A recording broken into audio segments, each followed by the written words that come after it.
we're gonna award you this contract. So it was 5 years, $440,000. You're going to have a $10 million business. Yeah, I mean, that's the goal. Like fast. Amazing GovCon winners.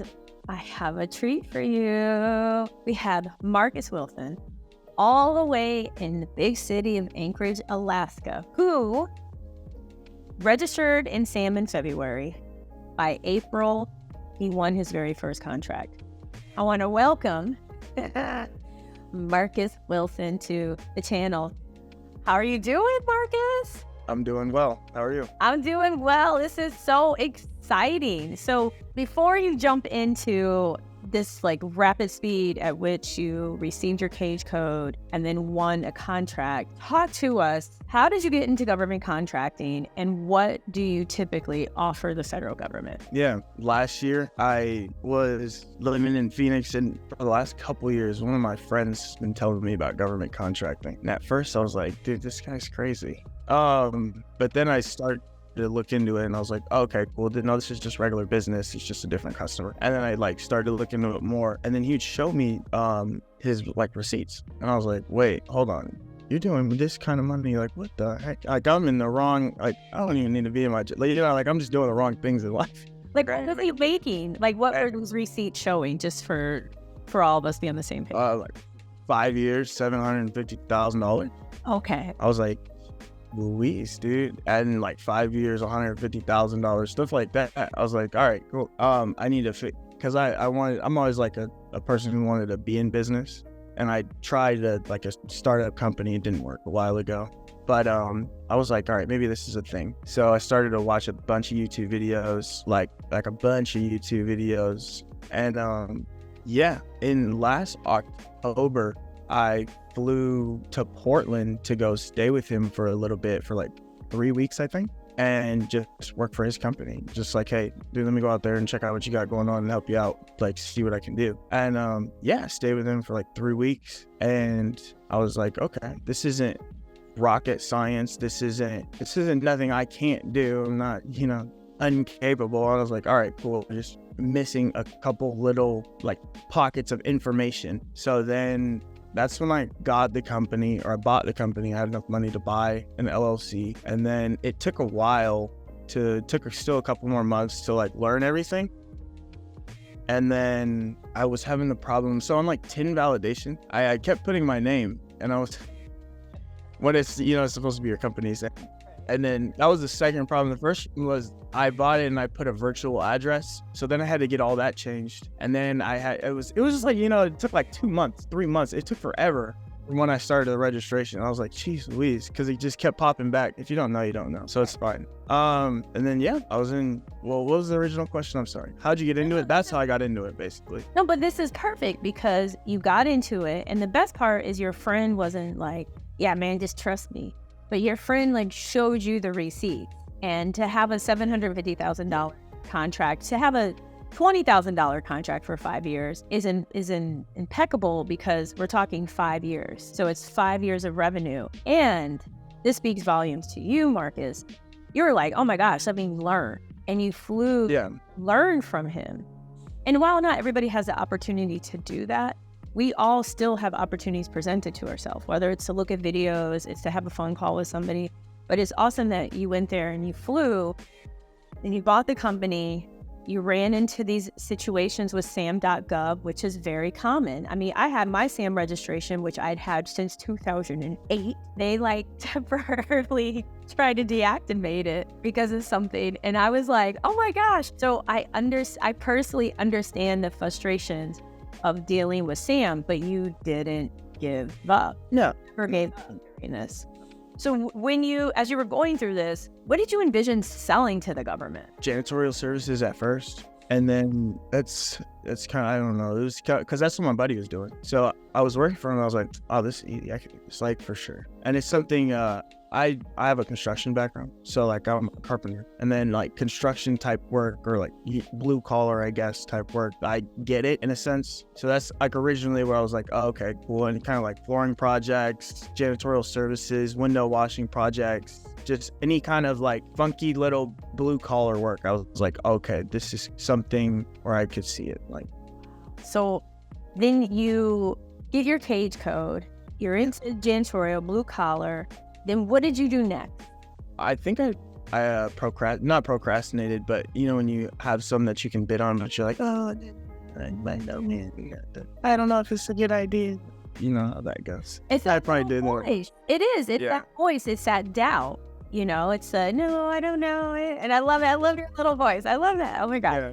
Oh my God. And then, but then I like almost kind of, you know, like people say like desperation. I almost had to start bidding because I didn't really have too much else. I almost like backed myself up in a corner to where I was like, this or this. Like you spent months trying to working on it now, and it's not really, you know, over in Phoenix now. You got to figure it out. But like, buddy, it's starting to bid. So I started to bid on little jobs, and then I bidded on a couple, and they didn't work out. But my uncle, he's a subject matter expert kind of in like grant writing. So I would call him and just be like, hey man, I got, you know, this question, and he would help me out a bunch. So that was really it, just bidding, calling him, and that was really it.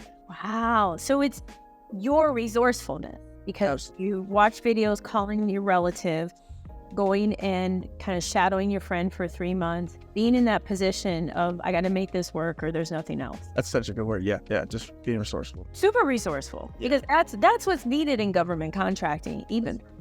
Period. Like it's always needed. That's such a good word. Yeah, I think especially for somebody probably like, I probably am not like an anomaly. Like I feel like a lot of people are in my position, like a startup kind of a deal, not trying to do so much at the beginning. You have to be resourceful, very resourceful. And you are. Oh yeah, for sure. You definitely are. I mean, you got your case code in February and you won a contract in April. So what was the contract? Like walk us through, what did you bid on? What it is that you won? I'm just so happy. Like it's just, oh my gosh. So tell us. I appreciate that. I was living in Phoenix, and then I couldn't work. I couldn't get work. But the only job I could get was a job at a freaking storage unit place. So I was like, cool. They were like, hey, what's going on here? I was like, I'm a government contractor. This is basically, I'm just going to sit here and find contracts and work on contracts. And they were just like, this guy what's wrong with him? Like, he's weird. You going to do the job? I was like, yeah, I'll sit here, watch over your guys' stuff. But this is my plan here. This is what I'm doing. And then I basically couldn't keep up with my bills enough. So my dad used to work at Alaska Airlines. I had to get a buddy pass back to Anchorage because I was running out of money. But there was also like a bunch of janitorial jobs popping up in Alaska. I was like, oh, where? Let me go. I'm going to bid on all these. I got back to Anchorage and didn't have any money, obviously. And I went down. So I was calling people in this town down here to figure out if there was a cleaning company, because it was a small company or a small town. So I called maybe like 20 different people in the town, or, you know, the restaurants, the stores, just to try to talk to people and see what was going on. And then this lady called me back. I was like, cool, let's meet up down there. And I emailed the contract officer to see if we could go set up a site visit. So I borrowed my parents' truck to drive down to the site visit, got off the plane. I was maybe here for like a couple days just hanging out, and then drove down to site visit, met up with this lady, and I was like, I love it down here because I'm from here. So like me going down to Forest Service buildings is just something it's like a hobby for me, you know, like. And then I was talking to him. I was like, oh, this is super cool, actually. I didn't really think too much would come of it, come of it. But then I was working on a couple different ones too. That was the only one I could go to the site visit though. The other people did go to the site visits that were in the other cities around here. And shoot, we bidded on all of them, except for one. So I did that. And then, I don't know, maybe like 2 weeks later, that was probably the first week in April. And then 2 weeks later was like April 20th. Another one for janitorial services was due. And I got a call from this lady. And I knew it was a contracting officer because on the iPhones, you know, like someone calls you, it pops up their name, right? As she calls me and she's like, hey. And I was like, hey. And in my head, I'm like, oh, this lady's about to give me one of these. Yes. And she was like, you bidded on 2, not on 3 that I posted. What's up? I was like, I don't know. We just couldn't find people out there. I don't know. I didn't know what to say. I'm like, because the whole time I thought she was going to give us a contract. She's like, no, you bidded on 2, not 3. What's up? I was like, I didn't even know what to say. So I just said something. I was kind of nervous. and then just hung up. I was like, what the heck? That was very what's it called? You thought it was gonna be something anticlimactic. It's anticlimactic. It's kind of different. Okay. Yeah. And I was like, all right, cool. That's all right. But she was nice. And then maybe like a week or 2 weeks later, she called me again in the morning, and I was right here too. And she was, okay, so this is what's happening. We're gonna award you this contract. I was, my God. I was like, yeah, thank God. Needed that. So it was 5 years, 440,000, and yeah, it was needed. Ooh, I can feel how needed it was. You know, because I can feel emotion and stuff, and like I can feel it. I'm so excited and proud for you. Right. I want to add, do you know why she said, "What's up? Why didn't you bid on all three?" Oh, I know it was probably because I know I'm like more new to government contracting, but my plans that I was putting together were sick, and I was honestly finding the best people for the jobs. And I know that like my proposal writing is like I'm good. Like you're coming in looking good. You know, we're coming in looking how we're supposed to look. You're coming in looking good. She said what she said because she wanted to give you all three of them. That's why she said that, because you are in Alaska. Yeah. The thing with the government, it's all about lowered risk, and especially Alaska. You know, we can fake the funk of, okay, the work is in Arizona and I live in Florida. Like, you know, but Alaska's different. People still think Alaska's by Hawaii. You know, people, because of the maps from when we're kids, you know. So people don't understand life in Alaska. I was sharing with you before we started. I've never been there, but I understand enough. I understand their perspective because like we have work in Hawaii and it's very similar. You know, people want to get work in Hawaii because they can go to Hawaii. People think, oh, I just call some people in Alaska and I'm going to make it work. You are there and you're not there, but you're from there. You have family there. So it's like, it makes her feel good.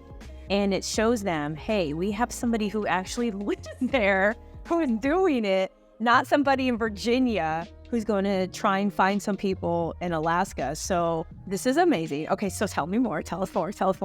So the first time she called me, every time something happens, like I always call my uncle because he just knows, you know, it's not his first rodeo. He's been doing this type of work for 30 years, but he works for nonprofits mainly. But it's still like a lot of parallels. So she called me. Like, well, she didn't give us a contract. She's saying that she might want. That's the kind of way he told me to. He's like, she might. You might. You like that. But then after we got that one, I called my uncle. I was like, hey, dude, this will happen. And he's like, I was happy for me. So, yeah. So the third one she had, why didn't you bid on it? You said it because you couldn't find people. Yeah, I couldn't. Well, I didn't really try. Okay. The big part of me was nervous to get. You want to get one. Maybe you can get two, but if you bid on three, and that was kind of what we were talking about. It's like, hey, dude, what if you do get all these three? Like, you're actually in some trouble. Like, it could, you're not in trouble, but it's like, let's be more cautious here. Not in such a hurry to put yourself I know you're in a bad spot financially right now, but don't be so thirsty to just do everything that you get everything by accident. And when, you know, it's like, oh, okay, cool. How am I going to make payroll? How am I going to buy all this stuff? I got to get, now we're in a bigger mess. Right. And that was such a sophisticated move. It's like discipline. It is, because it's like Amazon. When Amazon first started, they didn't sell bottled water, books, and Doritos. They started out just selling books. You know, yeah. Kylie Cosmetics, she just started out with her lip kits. And then it's like, once you get in there and you know the thing, then it's, hey, now, which I anticipate with you in the next couple of years, you could easily have 50 janitorial contracts all over the world. You know, especially being in Alaska, you can expand into areas in other countries near Alaska because the federal government has needs for janitorial work all over the world. I don't think you have to just like subject yourself to janitorial work too. You know, like no. That's not really, you can, but it's also, you know, I wouldn't like, I'm just probably talking because I realize it's going to be for other people too. It's not good to just subject yourself to a janitorial person. You know what I mean? It's great because nobody wants to do it. So there's obviously going to be work to do it, but you don't have to you can be the freaking engineer. You know? Right. You can do anything you want. Absolutely. What other types of work, Marcus, do you foresee bidding on, or are you thinking of bidding on? As we swing it right back to this is what I'm focused on is the janitorial.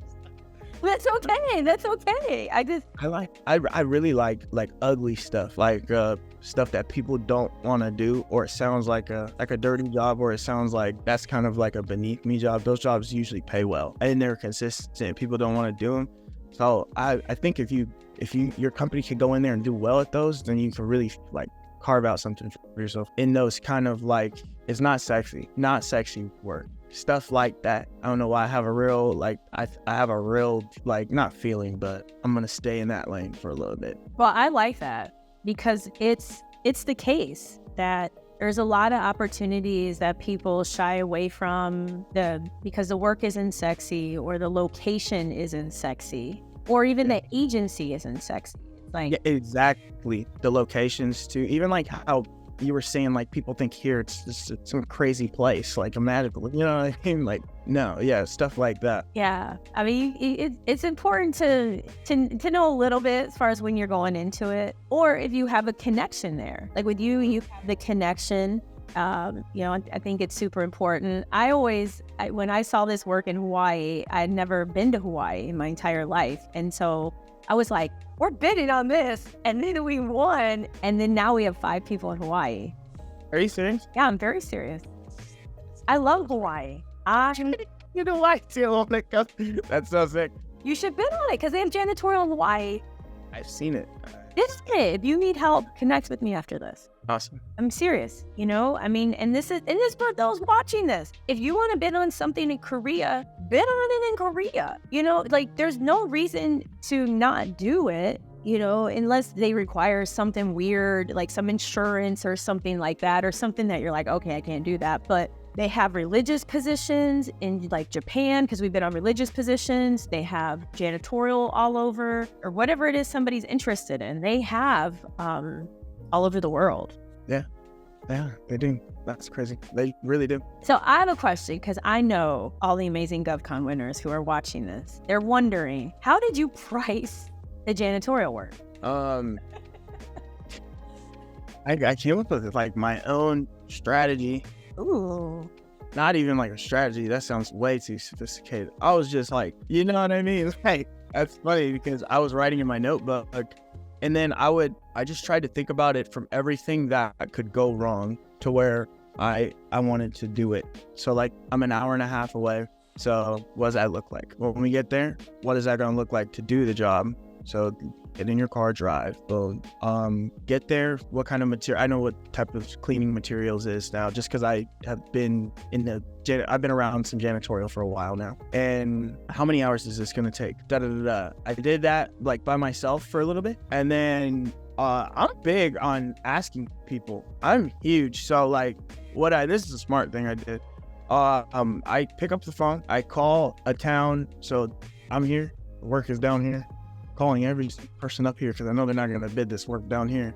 I called like, hey, my name is Marcus. I just have a quick question for you, please, if you have time. This is what I'm trying to do. I'm trying to bid on this project. This is what the project looks like. It's this much square foot, and this is the scope of work. This is like what it's going to be. If you got like 5 minutes, how would you guys bid this? Like I could literally use your help, please. And when they say no, hang up. No, it was super cool.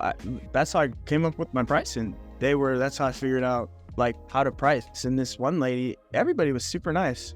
And this one lady, I'm trying to remember her name. I feel so bad now. But she was like, hey, we worked with this business coach before. And for our janitorial company, we have a pricing calculator, and it'll show you this. So you just like type in square foot, type in this, that, and it shoots out how many man hours it should be, how much the area, just different stuff to kind of give you a ballpark. And then you have to feel good about whatever you're doing is, like, or not whatever you're doing is, but like for whatever your situation is, you have to do your own little tweaks. But yeah, I'll call people, man. I'll call right. Well, I don't. And that's great. And it was such a good strategy because the other thing, I mean, Alaska's a huge state, so it's probably like a plane ride from the northern part to where you're talking about the southern, right? Like nobody's just going really getting in their car and just taking a joyride down there. Well, that's not too bad. I mean, like, okay, so like Fairbanks is 5 hours away, but I would call the people in like the valley, so only like 30 minutes, an hour away. Most people also aren't registered in Sam's too, so you have that going for you.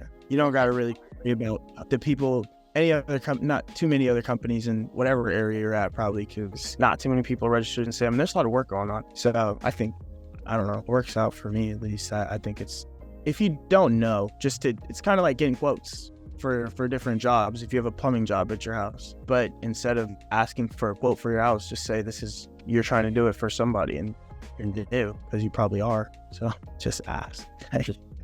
And you know what I love about your to that is like your mindset, because some people, they think they get that voice that's like, why are they going to give this to me? They automatically think that they're going to be mean to them. And it's like, look, there's interesting people out there, but for the most part, we as human beings, we like to help. And especially because like you're in Alaska, like I know your number is an Alaskan number. So like, it also, like, there's something about that, because then if they caller ID, so when they do, they can see like, oh, he's here. And we as people psychologically like helping like people.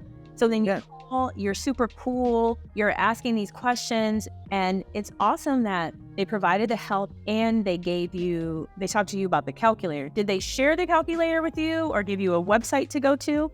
No, she sent me a link to hers. That's amazing.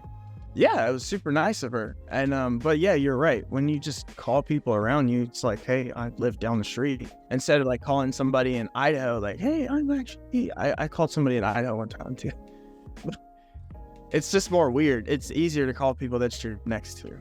I don't know why, but it's way more, it works out better, and it's way more of an enjoyable experience.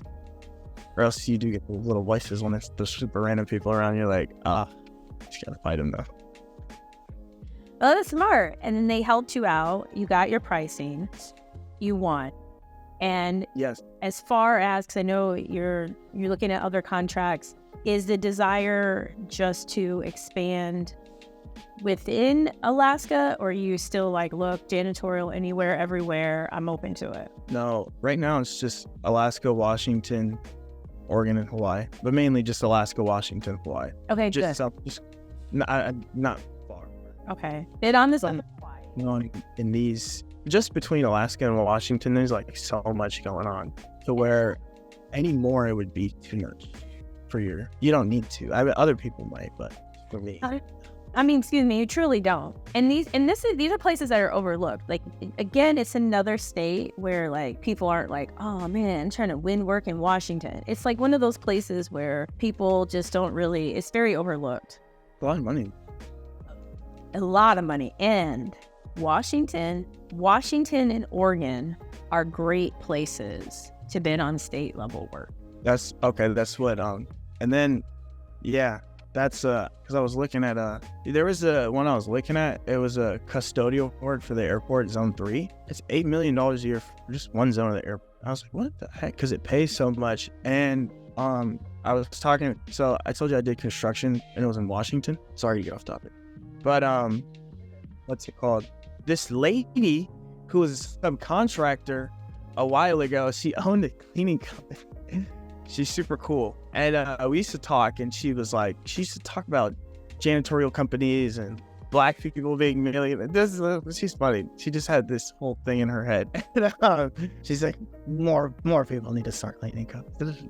But anyways, fast forward, I already had this project. Man, I probably hit her up like a month ago. I got her number from my cousin, and she lives in Florida now, actually. She retired. She sold her company. But I hit her up and I was like, hey, this is what I got going on. Actually, ironically, I do janitorial work now too. And then she gave me a full thing on how she bids out jobs. So, but that was long after, but just another thing. And also she was talking about how the state work in Washington is crazy. And if you're able to look into getting DBE certified, because it helps. Yes. And I love that you're not only resourceful, but you're creative with your resourcefulness. You stay in contact. because people really love helping. We love helping each other. And it's good that you've done that. I strongly encourage you and people watching, if state work is at somewhere in your radar, go after it. One of the reasons we are a subcontractor on a multi-million-dollar staffing gig in the state of Florida is because we are registered as a minority and woman-owned business in the state of Florida. And it's like they found us somehow, and now we have all this work. I didn't have to bid. I didn't have to price. We have all these people. At one point in time, one of my team members used to tutor the Surgeon General in Florida. And then the Surgeon General liked our tutor so much, he hired our tutor full-time to travel with him to teach him Spanish. So rush, pull that Usain Bolt speed, and get that DBA for the state of Washington.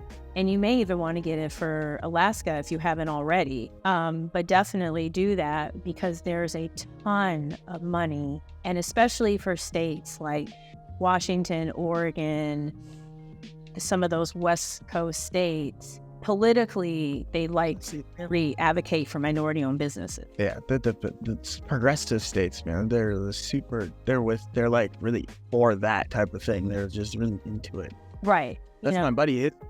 His work is just local work, and it's like $750,000 job. Yeah. Most. You're going to have a $10 million business like that. Yeah, I mean, that's the goal. You will. Like fast. Okay. Like as long as God keeps... Hopefully, yeah. Thank you. No, God is with you, and you're going to get it fast. So I'm just letting you know. We're doing a part 2 and a part 3. Like, we're going to be in contact for a while. I may even come out there in the winter. You may get me bundled up in something. And cold? No, you're used to it, though, because that's Michigan. Michigan's cold. I know Michigan in the winter. It is. But I mean, it is. But, you know, I may have to come out there to Anchorage. I'm so excited. Well, let's go. I'm really blown away. So I love this. And, I mean, it just, man, I'm just so in love with this, because you are doing everything right. You're not trying to rush and win all these contracts, because this is a mistake that's been made. And I've seen it with people, even people who would mentor me. They would win work and they made the biggest mistake. And that big mistake is not working the contract, meaning your people aren't happy, the client's not happy, you don't know how to fund your contract. So I can already tell that they're going to fall in love with you in Alaska. I mean, you already have that lady that wants to give you more work. So if I may, I encourage you, that contracting officer, make her your best friend. Stay in contact with her. Hey, how are you doing? I know the government might shut down. Are you doing okay? The government actually might shut down. Send her a message. Send her an email. I should. You know? That should too. She's what? I think she's cool. She's right. I can tell she's cool. Like, stay in contact with her, because you want her to think of you as the solution for everything. You want her to see you as Amazon. That way she wants Doritos, when she needs glitter, when she needs notebooks, when she needs an office chair, that she thinks of Amazon, and that's you. Like, when she needs more janitorial work, when she needs construction work, she thinks of market. I was actually watching one of your videos. That's crazy. And you said that it's a solutions. Think of yourself as a solutions provider. And I was like, oh, okay. That actually kind of just like flipped a little switch in my head. Like, literally think of yourself as a solutions provider, not just this or that. Just be a solutions provider. Like, be resourceful. Just that little that statement. And I was like, oh, thought about it for a second. I was like, that makes a lot of sense. Because especially in the federal government, once you're in there and you do a good job, they want to keep you. So often, if you look up other companies, whether it's on FPDS, it's on Sam.Gov, you'll notice like Army, or somebody's Navy, or Department of State. And it's like, wow. Well, the reason that they have so many contracts is because they are the solution. Yeah. Yeah. I'm telling you, listen, Mark, I'm not even worried, Marcus. You're going to have so much work in like 5 years. You're going to be like, I can't believe this. I sold my business. I'm starting more businesses, because I can tell you're like a chronic entrepreneur. Like, you're not going to stop. You're going to be like, I got so much money, I could retire, but then I'll be bored. Yeah. I love it. Yeah, no, for real. This stuff is so fun. Yeah. You are. I don't know if it's good or bad, but it's fun. So it's amazing, because you're helping the economy. You know, for sure. you're providing opportunities for people, and you're providing opportunities for people in Alaska, being somebody who's from Alaska. Yeah, and I think that's, at least for me, that was one of the big things internally in my brain, was whenever I was had my company going, whatever I was doing, was whenever I could employ people or have people coming in working with me, it's being like a good person to work for. You know what I mean? Like, pay the people correctly. Like, try to work to pay the people as much as you can. Work to do as good of a job as management or whatever, you know what I mean, as you can. Like, don't be, because like when I would work in construction, I was like, some of these people, you see like the best of people, and honestly you see the worst of people, and it kind of gives you a gauge of what you don't want to be like in different aspects. So when you do get the chance to do that type of thing, do a good job, you know, which is key. And you can sense it. People that you're working with, yeah, you got to do right by them. So Marcus, how can people contact you? They're going to contact you. They're going to ask you for that spreadsheet. I mean, for that calculator. I mean, they're going to reach out to you. How can I don't know. Which, you know, it's up to you how if you don't want to share. But I know people are going to reach out because you remember, you got remember to everybody and myself, you got his cage code in February, and then by April, he had a $440,000 contract. Marcus, Marcus, at gwloco.com. Please email him. That is my email. And please email him, because y'all already can tell. He's caring, he's nice, and he's also in the Facebook group. We got connected. So please take full advantage, because again, I am so blown away by what you have done, who you are, what you're creating. Because as you started out this interview by saying, government contracting is just a different market. That's all it is. Yeah. Awesome. Well, I can't thank you enough for being here. We're definitely going to have follow-up videos. You're going to easily have a couple 100 million in contracts, and you're going to take it wherever it is you want to take it. My goal is not only to help 10 million small business owners, I want you all to be, like my dad would always say to me, he would say, baby girl, I want you to be better and to take advantage of the opportunities that I didn't have. That's all I want for y'all. I want the same thing that my dad wanted for me. I want all of you to go out, do and be better, whatever that looks like for you. That's it. That's all that it's about. Thank you again, Marcus. Yeah, thank you for your time too. Yes. And don't forget, y'all, like the video, subscribe, hit the notification button, and what else is check out profitablecontracts.co, profitablecontracts.co. Join the Facebook group if you haven't, and remember, everything is possible.